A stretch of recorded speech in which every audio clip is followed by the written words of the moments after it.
Welcome to conversations. मैं आपका host, आपका दोस्त मुख्तदर खान, और आज मैं आपसे डेविड लैमी जो बरतानिया के फॉरेन सेक्रेटरी है या फॉरेन मिनिस्टर कह सकते हैं आप उनको, वो भारत के दौरे पे आए हैं। नई गवर्नमेंट कायम होने के 3 हफ्ते के अंदर उनका इम्पोर्टेंट कह सकते हैं कि विजिट है इंडिया के लिए।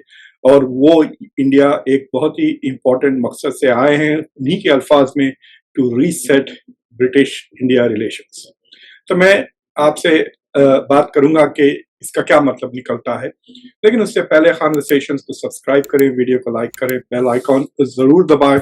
और आप में से वो लोग जो कॉन्वर्सेशंस को सपोर्ट करना चाहते हैं, आप इसके मेंबर भी बन सकते हैं। मेंबर बनने का बटन सब्सक्रिप्शन के बटन के बिल्कुल बाजू है।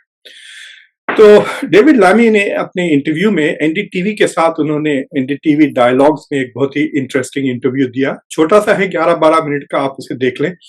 उसमें उन्होंने कहा कि उनकी परदादी इंडिया से थी, जो फिर as an indentured labour West Indies गई, और फिर वहां पर ऑब्वियसली इंटररेशियल मैरिज उन्होंने किया, या उनके नेक्स्ट जनरेशन में। तो इंटरेस्टिंगली डेविड लैमी के पास ना सिर्फ वो ब्रिटिश हैं, बल्कि वो कैरिबियन हेरिटेज भी है और इंडियन हेरिटेज भी है, and he is proud of it, और वो ओपनली कहते हैं। मैं पिछले साल ट्रिनिडाड गया था, उसके बाद मैंने एक शो किया था अबाउट इंडियन जो ट्रिनिडाड में है, उनका इन्फ्लुएंस है। अगर आप मेरे यूट्यूब चैनल पे ढूंढ लें तो आपको मिल जाएगा। इट्स ए वेरी इंटरेस्टिंग, और मैं एंड पे इसके लगा दूंगा अबाउट इंडियन जो ट्रिनिडाड में है और कैरिबियंस में है। तो एनीवे, तो ये कह रहे हैं कि जो लेबर पार्टी ने जो इतनी शानदार, मतलब यूं कही कि हिस्टोरिक विक्ट्री जो उन्होंने इलेक्शन में जीती है, तो वो उनके फॉरेन पॉलिसी की 3 एजेंडा है। एक, वो यूरोपियन यूनियन के साथ they want to reset their foreign relations. Number 2, वो क्लाइमेट को लेकर भी फॉरेन पॉलिसी रीसेट करना चाहते हैं। और तीसरी चीज ये है कि वो इंडिया के साथ और ग्लोबल साउथ के साथ भी अपने फॉरेन रिलेशंस को वो रीसेट करना चाहे। तो बेसिकली उनकी जो फिलॉसफी है फॉरेन पॉलिसी की, उनकी जो ग्रैंड स्ट्रैटेजी है, उसका ये ऑपरेटिंग अजम्पशन, मतलब जिसके बेसिस पे वो अपने पॉलिसीज बना रहे हैं, कि बरतानिया के ताल्लुकात यूरोप के साथ, बरतानिया के ताल्लुकात ऑन द क्लाइमेट इश्यू और इंडिया और ग्लोबल साउथ के साथ are not good and they need to be reset. So that is an interesting assumption. मतलब ये this is complete negation of conservative party और ऋषि सुनाक की जो फॉरेन पॉलिसी थी, उससे वो रिजेक्ट कर रहे हैं। तो जो सबसे बड़ा मुद्दा इंडिया के साथ है is issue of FTA, free trade agreement, जो वो करना चाह रहे थे। आपको याद होगा बोरिस जॉनसन आए थे इंडिया में और कहे बस 1-2 हफ्ते में हो रहा है, I am going to take this as my most important goal, मैं पर्सनली इसको पुश करूंगा। शूज भी आए थे इंडिया, और उन्होंने भी कहा था कि वो पर्सनली इंडिया के साथ जो फॉरेन ट्रेड नेगोशिएशंस चल रहे हैं यूरोप के साथ, he will be pushing it forward. That has also not come through. देखिए, बरतानिया की जब से ब्रेक्सिट हुई है 2020 में इफेक्टिवली, तो उसके इकोनॉमिक हालात बिल्कुल ठीक ठाक नहीं है। It's economy suffering, border line recession में आ रही थी। पिछले वाले क्वार्टर में 0.1% ग्रोथ था। तो it is trying to compensate for Brexit से जो निकल गए हैं यूरोपियन मार्केट से, वो उसको कॉम्पनसेट करने के लिए वो फ्री ट्रेड अग्रीमेंट्स ढूंढ रहे हैं, तलाश कर रहे हैं। इंडो पैसिफिक की तरफ देख रहे हैं, एशियन मुल्कों की तरफ देख रहे हैं, इंडिया की तरफ देख रहे हैं, और अमेरिका की तरफ। इवन अमेरिका बरतानिया के साथ फ्री ट्रेड अग्रीमेंट करने के लिए तैयार नहीं है। इंडिया के साथ काफी ज्यादा नेगोशिएशंस आगे बढ़ गए थे। यूरोप के साथ जो नेगोशिएशन चल रहे, उसमें कोई टेक्निकल प्रॉब्लम्स है।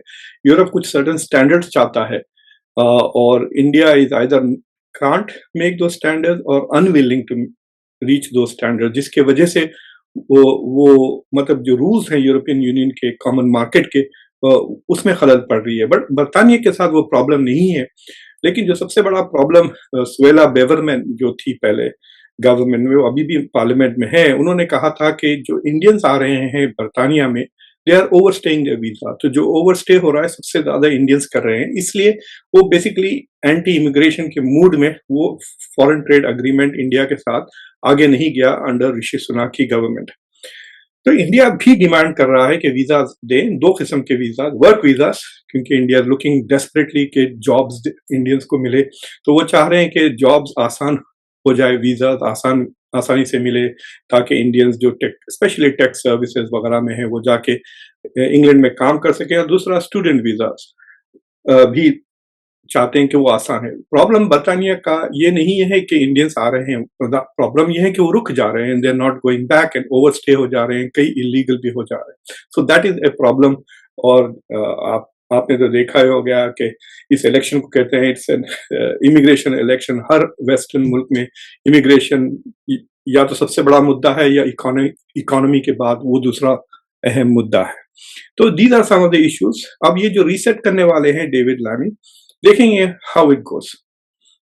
तो उनकी मुलाकात प्राइम मिनिस्टर नरेंद्र मोदी के साथ भी हुई, जहां पे एफटीई का मसला उठा और प्राइम मिनिस्टर मोदी ने रिकग्नाइज किया कि जो स्ट्रेटेजिक कॉम्प्रिहेंसिव स्ट्रेटेजिक पार्टनरशिप है उसको आगे बढ़ाना चाहिए और मजबूत करना चाहिए। ये तो खैर डिप्लोमेटिक बातें हैं जिसके कोई इस लाइक से खैरियत, बच्चे आपके ठीक ठाक है, आप चाय पियेंगे, समोसा खाएंगे ना, दिस उस तरह की बातें हैं ये। बट जो सबसे इंपॉर्टेंट सिग्नल ये है कि इतना जल्दी विद इन 3 वीक्स नई गवर्नमेंट कायम करने के बाद डेविड लैमी इंडिया आते हैं। That is the more important signal than his words. उनकी जो एक्शंस है, it says that India is very important for Britain. और मैं आपको समझा चुका हूँ, ब्रिटेन की इकोनॉमी को बचाने के लिए they need the Indian market, लेकिन they do not want to pay the price to have access. तो इंडिया की मार्केट को जो एक्सेस की कीमत जो इंडिया मांग रहा है with extra visas, student visas और वर्क वीजाज, वो देने के लिए वो तैयार नहीं है फिलहाल। लेकिन काफी वो कैंडिडली बात किए, उन्होंने एक्नॉलेज किए कि 25% जो हायर एजुकेशन के स्टूडेंट्स है बरतानिया में वो इंडिया से है। ना से अब ये हो गया है कि जो एडवांस साइंसेस है, हमारे पास यूनिवर्सिटी ऑफ डेलावेयर में भी चाइना से बहुत सारे लोग आते थे स्टूडेंट्स, लेकिन अब वो आ सकते हैं अंग्रेजी पढ़ने, हिस्ट्री पढ़ने, फिलोसफी पढ़ने, लेकिन एडवांस साइंसेस में उनको ना तो वीजाज मिल रहे हैं ना एडमिशन मिल रहे हैं। तो इंडिया के स्टूडेंट्स ज्यादा नजर आ रहे हैं। तो बरतानिया का भी वही पॉलिसी है, अगर वो चाइना से स्टूडेंट्स को रोक रहे हैं, then they are going to get more Indian students. So 25% 4 में से एक स्टूडेंट इन हायर एजुकेशन वो इंडिया से है। उनकी यूनिवर्सिटीज कोलैप्स हो जाएंगे, क्योंकि आई एम श्योर कि ये स्टूडेंट्स ट्यूशन भी पे कर रहे हैं, अनलाइक लोकल स्टूडेंट्स जो उतना ट्यूशन नहीं पे करते। तो इसका भी स्ट्रीमलाइन वो करेंगे। खालिस्तानी एक्सट्रीमिस्ट की बात भी छेड़ी गई, तो उन्होंने जवाब दिया कि they are very much against terrorism और वो इंडिया के साथ पूरी तरह से कोऑपरेट करने के लिए तैयार हैं। और टेररिज्म बहुत बड़ा it's a big problem and बरतानिया लीडरशिप एक्सरसाइज करने के लिए तैयार है। जब उनसे पूछा गया कि आपने देखा कि नरेंद्र मोदी ने पुतिन को गले लगाया, आपका क्या राय है? तो उन्होंने कहा कि हम इस बात को बिल्कुल जैसा अमेरिका ने कहा वैसे ही उन्होंने जवाब दिया कि वी रिकग्नाइज कि इंडिया के हिस्टोरिकल ताल्लुकात है रशिया के साथ, इंडिया बहुत इंपॉर्टेंट कंट्री है, इंडिया का बहुत ज्यादा इन्फ्लुएंस है, तो हम ये चाहते हैं कि इंडिया अपना इन्फ्लुएंस रशिया के साथ यूज करे ताकि वो यूक्रेन को सपोर्ट करे। मतलब बात वही आई, यूक्रेन को सपोर्ट करे, आपके ताल्लुकात रशिया से अच्छे हैं, लेकिन इस ताल्लुकात को इसलिए इस्तेमाल करें ताकि यूक्रेन और वेस्ट के जो मफाद हैं, इंटरेस्ट हैं, वो आगे बढ़े। Don't use your friendship to advance your interest, use your friendship with Russia to advance our interest. यही बात डेविड लामी ने की, वही बात ब्लिंकन भी कहते हैं, वही बात बाइडेन भी कहते हैं, वही बात ऋषि सुनक भी कहते थे, वही बात सारे यूरोपियंस कहते हैं कि आपकी जो इंपॉर्टेंस है वो आप हमारी खिदमत में लगा दें। That was the same thing. तो वहां तक के सवाल है, दैट हैज नॉट चेंज। जो बहाना था आने का वो था कि they want to establish a partnership in artificial intelligence, और उनकी जो जवाब आए या तो इज नॉट वेरी आईटी सेवी या it is just an excuse, क्योंकि वो एक ही सेंटेंस में चिप्स के बारे में बात कर रहे थे, एआई के भी बारे में बात कर रहे थे, और एनवायरमेंट की बात। तो बेसिकली हार्डवेयर और सॉफ्टवेयर के बीच में वो आज सुल्तान बहुत ज्यादा बोल रहा है, बाहर पब्लिक आ रही जा रही है। पिछले 4-5 दिनों से काफी हिरने आए हैं बैकयार्ड्स में, it is driving Sultan crazy.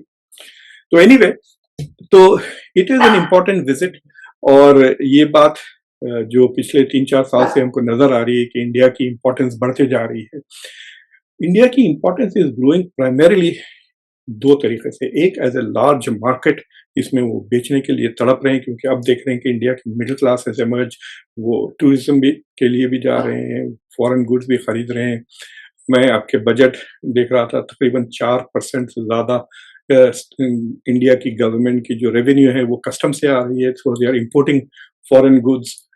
दूसरी चीज ये है कि इंडिया की जो हाईटेक एक सेगमेंट है, इंडिया की जो आईटी में इज वेरी एडवांस्ड, तो वो उसका एडवांस टैलेंट का इस्तेमाल करना चाहिए। These are the two things जिसमें सारे वेस्टर्न कंट्रीज इंडिया की तरफ देख रहे हैं। Number one, big market, we can sell them things, गाड़ियों से लेके फैशन तक।